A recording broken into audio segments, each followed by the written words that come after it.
Введение. 5.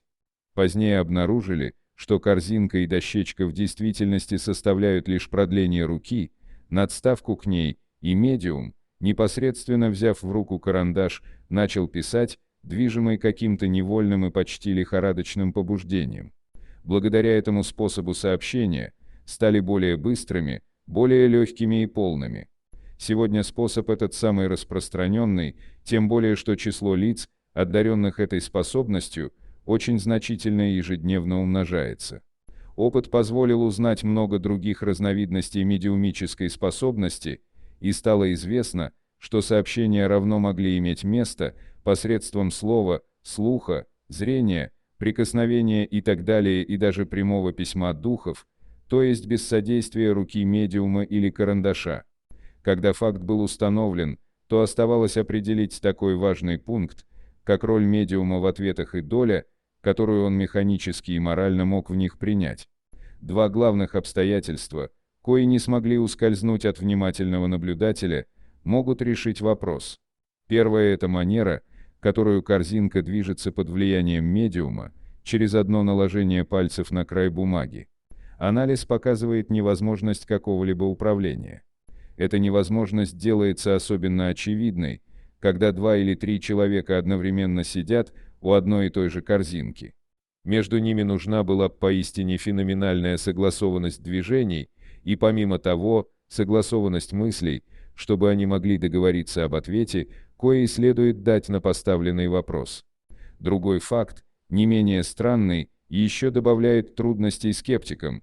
Это коренное изменение почерка, связанное с личностью проявляющегося духа, поскольку всякий раз, как возвращается тот же самый дух, его почерк воспроизводится.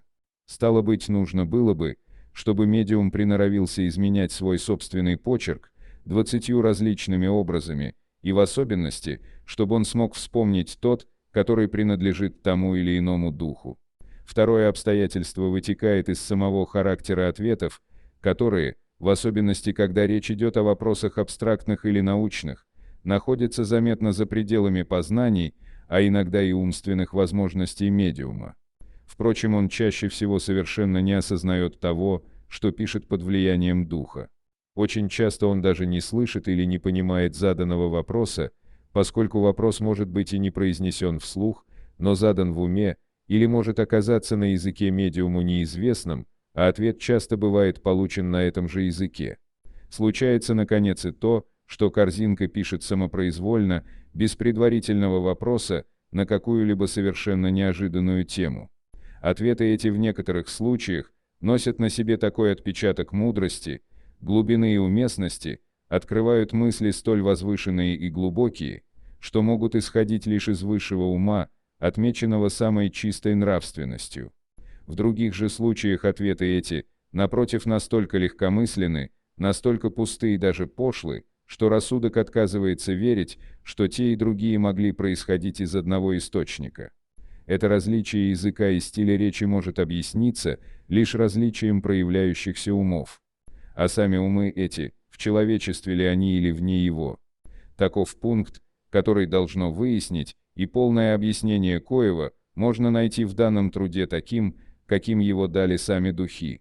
Вот стало быть очевидные явления, кои производятся вне привычного круга наших наблюдений, в таинственной полутьме, но при свете дня, их любой может увидеть и удостовериться, что они не привилегия одного отдельного лица, но то, что тысячи людей могут при желании повторять каждый день. Эти явления необходимо имеют некую причину, и с мига, как они обнаруживают действие некоторого ума и некоторой воли, они выходят из чисто физической области. Множество теорий было создано по этому поводу. Мы рассмотрим их в свое время и увидим, могут ли они дать объяснение всем происходящим фактам. Пока же допустим существование существ, отдельных от человечества, поскольку таково объяснение, даваемое самими открывшимися умами, и посмотрим, что они говорят нам.